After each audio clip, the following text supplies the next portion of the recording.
Hello, dear students. I am Dr. Anil Patel from Yogi Classes, Nizampura, Vadodara and Saraswati School of Commerce, Nizampura, Vadodara. Last lecture में हम देख रहे थे standard 12 accountancy part second part में chapter number था 5. Name of chapter is accounting ratio and analysis. आज आपको देखना है आपका लेक्चर नंबर 4. लेक्चर नंबर 4 में आज देखेंगे एग्जाम्पल नंबर 18. आज दो एग्जाम्पल आपको करना है, 18 एंड 19. दोनों example very most important question है. तो सबसे पहले आपको देखना है टेक्स्ट बुक. चलो निकालो टेक्स्ट बुक. टेक्स्ट बुक में देखिए पेज नंबर 249 पे आपके पास टेक्स्ट बुक होनी चाहिए. जब मैं एग्जाम्पल एक्सप्लेन करता हूं तब आपको टेक्स्ट बुक में देखना पड़ेगा. टेक्स्ट बुक में देखेंगे तो आपको ज्यादा पता चलेगा. चलो करते हैं स्टार्ट. 249 पेज नंबर पे example number 18. From the following information of B company limited calculate debtors turnover ratio. Debtors turnover ratio में debtors related to debtors and bills receivable. आपको क्रेडिटर्स और बिल्स पेएबल को देखने की जरूरत नहीं है. Debtors turnover ratio and collection period in days. Collection period आपको डेज में चाहिए. आगे लिखा है what will be the answer if collection period is calculated in terms of weeks and month. यदि मंथ में आपको एवरेज कलेक्शन पीरियड चाहिए तो दोनों में डिफरेंस क्या होगा. Assume 360 days of the year. Example में यदि लिखा है 360 days of the year तो आपको 360 days लेना है. एग्जाम्पल में लिखा है 365 तो आपको 365 लेना है. एग्जाम्पल में कभी कभी लिखा होगा 350 days तो आपको लेना है 350. In absence of any information it is assumed that 365 days 12th के लिए कोई भी इंफॉर्मेशन नहीं है तो आपको 365 डेज लेना है. चलो स्टार्ट करते हैं. सबसे पहले calculation of debtors turnover ratio. बाद में हम ढूंढेंगे एवरेज कलेक्शन पीरियड. ये सबसे पहले फर्स्ट वर्किंग है डेटर्स टर्नओवर रेशियो, बाद में एससीपी यानी कि average collection period. It is short में बोलते हैं डीटीआर, डेटर्स टर्नओवर रेशियो. अब पूरा लिखने की जरूरत नहीं है. यहाँ पर DTR is equal to credit sales. याद रखिए कौन सा सेल्स आपको चाहिए, credit sales divided by average trade receivable. Average trade receivable आपको मालूम होगा ट्रेड रिसीवेबल में कौन सी चीज आने वाली है. फाइनल अकाउंट ऑलरेडी आपका हो चुका है, कंपनी फाइनल अकाउंट. तो ट्रेड रिसीवेबल में आपको याद होना चाहिए debtors and bills receivable. Trade receivable में होता है debtors as well as bills receivable. Average का मीनिंग है opening plus closing divided by 2. ये है आपका बेसिक फॉर्मूला. तो चलो अब मैं एग्जांपल में देखता हूं कौन सी चीज दी है कौन सी नहीं है. Total sales is given. आपको टोटल सेल्स नहीं चाहिए, हमको चाहिए सिर्फ क्रेडिट सेल्स. टोटल सेल्स के बाजू में दिया है credit sales. Credit sales is directly given. कभी कभी क्या होगा टोटल सेल्स दिया होगा, बाद में दिया होगा कैश सेल्स, तो आपको क्रेडिट सेल्स ढूंढना पड़ेगा. यहाँ पे credit sales directly given in question. Opening debtors दिया है, क्लोजिंग डेटर्स दिया है. Opening bills receivable is given, closing bills receivable is also given. तो आपको एवरेज निकालना है. ट्रेड रिसीवेबल का एवरेज. ट्रेड रिसीवेबल में डेटर्स भी आता है, बिल्स रिसीवेबल भी आता है. Next one opening creditors, closing creditors की आपको कोई जरूरत नहीं है. तो यहाँ पे देखिए सबसे पहले credit sales is directly given. तो क्रेडिट सेल्स का वर्किंग नहीं है मगर वर्किंग करना पड़ेगा. Average trade receivable is equal to opening debtors and bills receivable plus closing debtors and bills receivable divided by 2. तो देखिए ओपनिंग डेटर्स कितना है, ओपनिंग डेटर्स 70, बिल्स रिसीवेबल मेरे को दिखाई दे रही है 20. तो यहाँ पे देखिए 70 प्लस 20 ये ओपनिंग प्लस क्लोजिंग डेटर्स कितने हैं? क्लोजिंग डेटर्स मेरे को दिखाई दे रहा है 50,000 डेटर्स, 6,000 बिल्स रिसीवेबल। तो यहाँ पे देखिए 50,000 प्लस 6,000 डिवाइडेड बाय 2, तो ये ओपनिंग का टोटल हो रहा है 90,000, ये टोटल हो रहा है 56 divided by 2। Therefore, average trade receivable is equal to, आपको करना है 90,000 प्लस 56,000 डिवाइडेड बाय 2, टोटल हो जाएगा 73,000। ये आपको एवरेज ट्रेड रिसीवेबल मिल चुका है। अब मैं फॉर्मूला है वहां पे अमाउंट लिख रहा हूं, तो देखिए DTR debtors turnover ratio is equal to credit sales is directly given, मैंने देखा था क्रेडिट सेल्स 365, तो यहाँ पे हम लिखेंगे 3,65,000 divided by average trade receivable. ये एवरेज ट्रेड रिसीवेबल आ चुका है 73,000, तो आपको डिवाइडेड बाय करना है 73,000। Therefore, debtors turnover ratio, debtors turnover ratio is equal to 5 times। देखिए 5 आ रहा है, 5 यानी कि 5 टाइम्स। नेक्स्ट वन, अब सेकंड वर्किंग करना है आपको यहां से भी, calculation of average collection period. दूसरा दिया है आपको एवरेज कलेक्शन पीरियड, वो क्या दिया है? And collection period in days. तो एवरेज या तो सिर्फ collection, calculation of collection period, collection period, यहां पे देखिए collection period in days, collection period in days, आपको डेज में चाहिए, is equal to number of working days in a year. एक साल में नंबर ऑफ वर्किंग डेज कितने हैं? Number of working days in a year divided by debtors turnover ratio. ये है आपका formula average collection period in days का। मेरे को नंबर ऑफ वर्किंग डेज दिखाई दे रहा है, क्वेश्चन में दिया है आपको 360, तो यहां पे देखिए 360 डिवाइडेड बाय 5,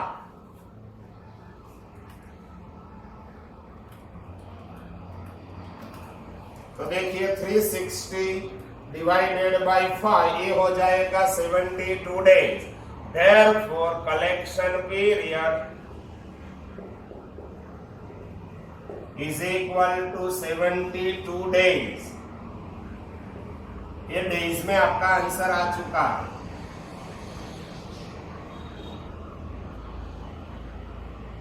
सेकंड आंसर भी चाहिए आपको,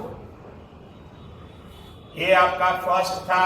second, collection period in week और मंथ, वीक में भी चाहिए, कैलकुलेट, ऑल्सो कैलकुलेट।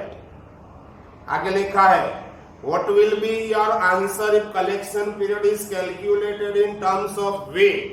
तो यहाँ पे देखिए second, collection period in weeks, अभी वीक में आपको चाहिए, is equal to number of weeks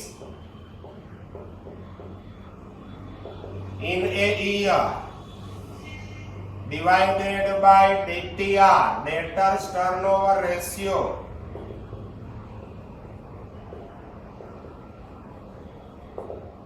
number of week, याद रखिए number of week in absence of any information, number of weeks would be 52।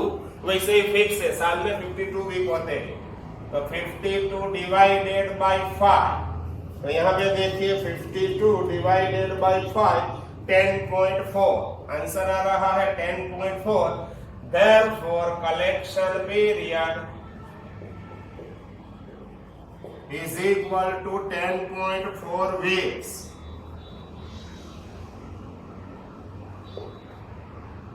यदि वीक में चाहिए तो कलेक्शन पीरियड आपका आ रहा है 10.4 वीक। अब थर्ड चाहिए कलेक्शन पीरियड इन मंथ, अब मंथ में चाहिए था, देखिए number of months in year,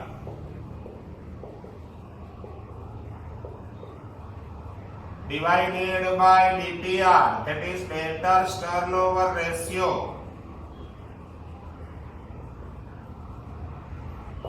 देखिए नंबर ऑफ मंथ आपको मालूम होगा, number of month would be 12, तो यहाँ पे मैं लिखता हूँ 12 divided by DTR is given 5 times, तो यहाँ पे देखिए 12 डिवाइडेड बाय 5 ये हो जाएगा 2.4 months.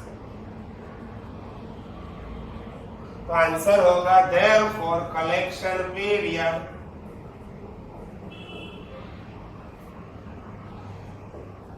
Is equal to 2.4 months.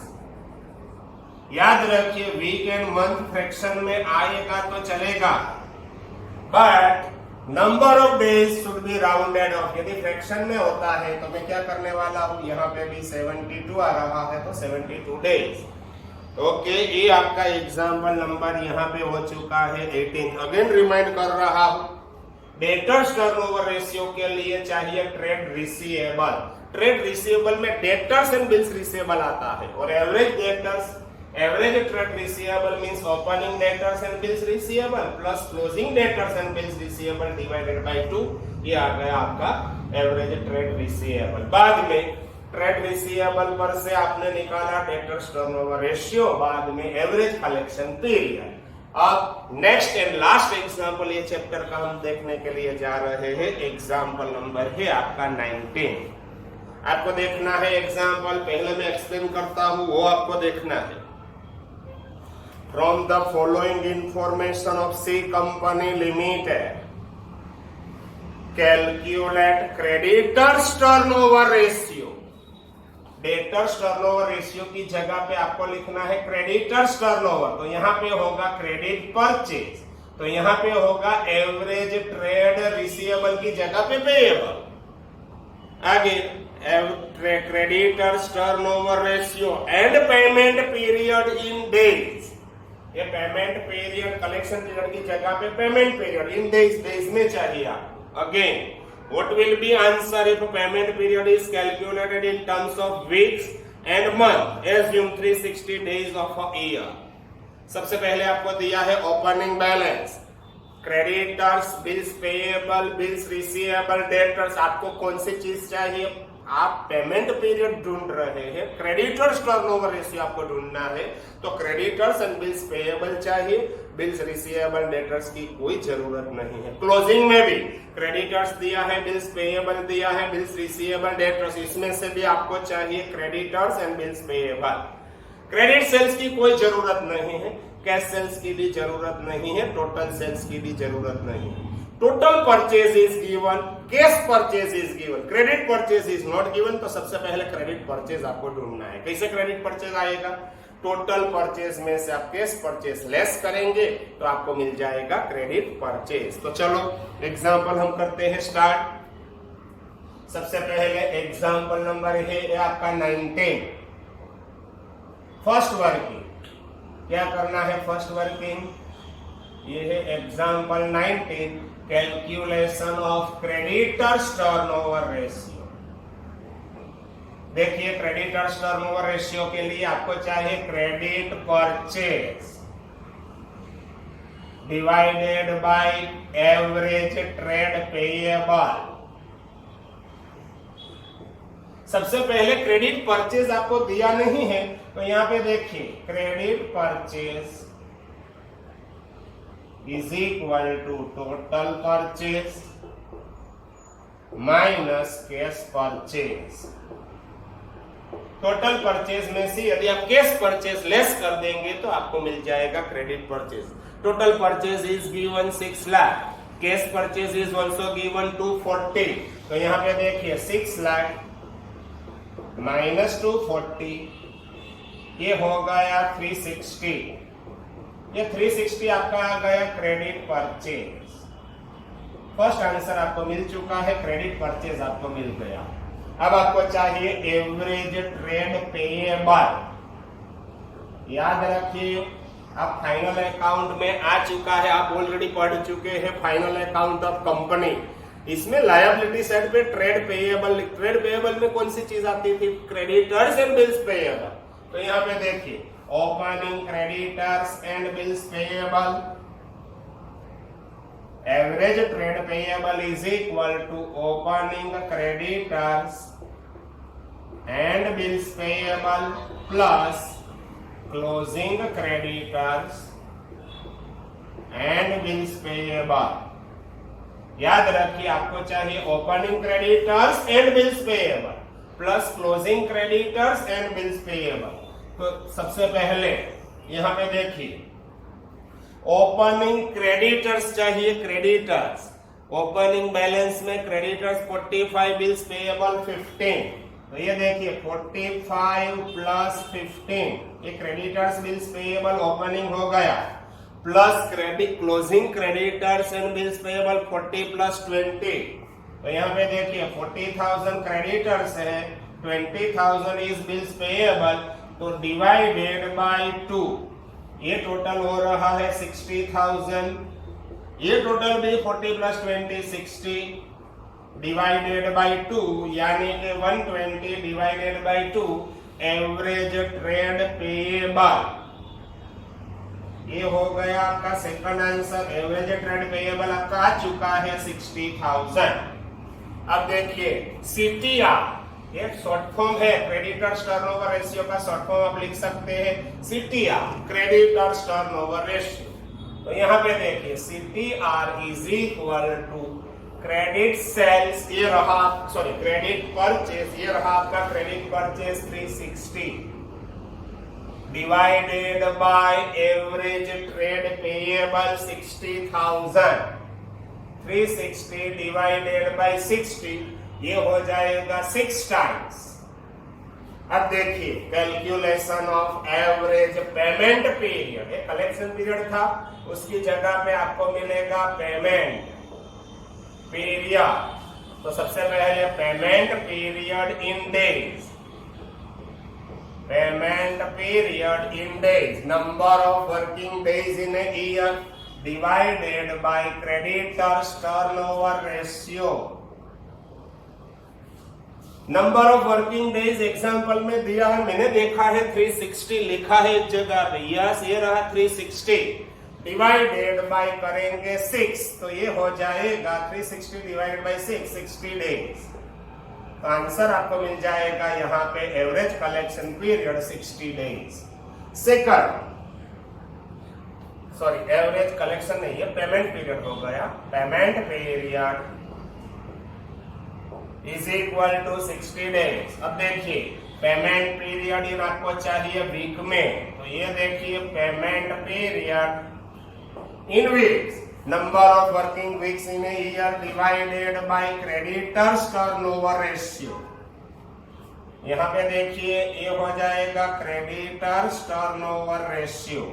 तो अगेन मेरे को दिखाई दे रहा है नंबर ऑफ वीक आपका है 52 divided by creditors turnover ratio. Creditors turnover ratio आ चुका है आपका 6 टाइम्स, तो 52 डिवाइडेड बाय 6 करेंगे तो क्या मिलेगा आपको? देखिए 52 डिवाइडेड बाय 6, तो ये हो जाएगा 8.67, 8.67, 52 डिवाइडेड बाय 6 8.67। अगेन ये हो गया आपका payment period is equal to 8.67, ये वीक्स हो गए, 8.67 वीक्स आ रहा है आपका payment period. Next one, again last one, payment period in month. तो ये देखिए पेमेंट पीरियड इन मंथ, आपको मंथ में चाहिए, तो number of months in a year divided by creditors turnover ratio. Number of months सबको मालूम होगा, साल में नंबर ऑफ मंथ्स कितने होते हैं? 12, तो 12 डिवाइडेड बाय क्या करेंगे हम? क्रेडिटर्स टर्नओवर रेशियो है 6, ये हो गया 2। Therefore payment period is equal to 2 month. ये हो गया आपका एग्जाम्पल नंबर 19 भी यहाँ पे कंप्लीट। आपको याद क्या रखना है, सबसे पहले आपको चाहिए क्रेडिट परचेज। टोटल परचेज दिया है, कैश परचेज दिया है, तो आपको क्रेडिट परचेज मिल जाएगा। ये इंपॉर्टेंट। एवरेज ट्रेड पेएबल में बिल्स रिसीवेबल नहीं आता, डेटर्स भी नहीं आने वाला है। ट्रेड पेएबल है तो creditors and bills payable, opening plus closing divided by करना है आपको 2। Opening creditors and bills payable तो creditors plus bills payable, closing creditors and bills payable तो creditors plus bills payable divided by 2। Average trade payable आपका मिल जाएगा। बाद में आपका क्रेडिटर्स टर्नओवर रेशियो सीटीआर आ गया। पेमेंट पीरियड ढूंढने के लिए डेज में है तो नंबर ऑफ वर्किंग डेज लिखना है, वीक में है तो नंबर ऑफ वर्किंग वीक्स लिखना है, और मंथ में है तो नंबर ऑफ मंथ लिखना है यहाँ पे। ओके, ये एग्जाम्पल आपका हो चुका है यहाँ पे कंप्लीट। आपका चैप्टर भी हो गया कंप्लीट। याद रखिए जो इंपॉर्टेंट पॉइंट बोल रहा हूँ, आपका जो लेक्चर 4th था वो मोस्ट इंपॉर्टेंट लेक्चर है। इसमें से एक एग्जाम्पल 101% ये चैप्टर का आने वाला है। इट मींस यहाँ पे जो मैंने 2 एग्जाम्पल करवाए, फर्स्ट एग्जाम्पल था credit debtors turnover ratio and collection period, और ये सेकंड एग्जाम्पल था creditors turnover ratio and average payment period. पहला था कलेक्शन पीरियड, अब हो गया पेमेंट पीरियड। 2 में से एक एग्जाम्पल 101% आने वाला है, तो ये लेक्चर आपको 2 या तो 3 बार देखना पड़ेगा। सिमिलर एग्जाम्पल मैं एक्स्ट्रा में करवाऊंगा। जब रेगुलर स्कूल स्टार्ट हो जाएगी तब एक्स्ट्रा प्रैक्टिस हम करेंगे। ये लेक्चर आपको 2-3 बार देखना है। Okay, bye bye.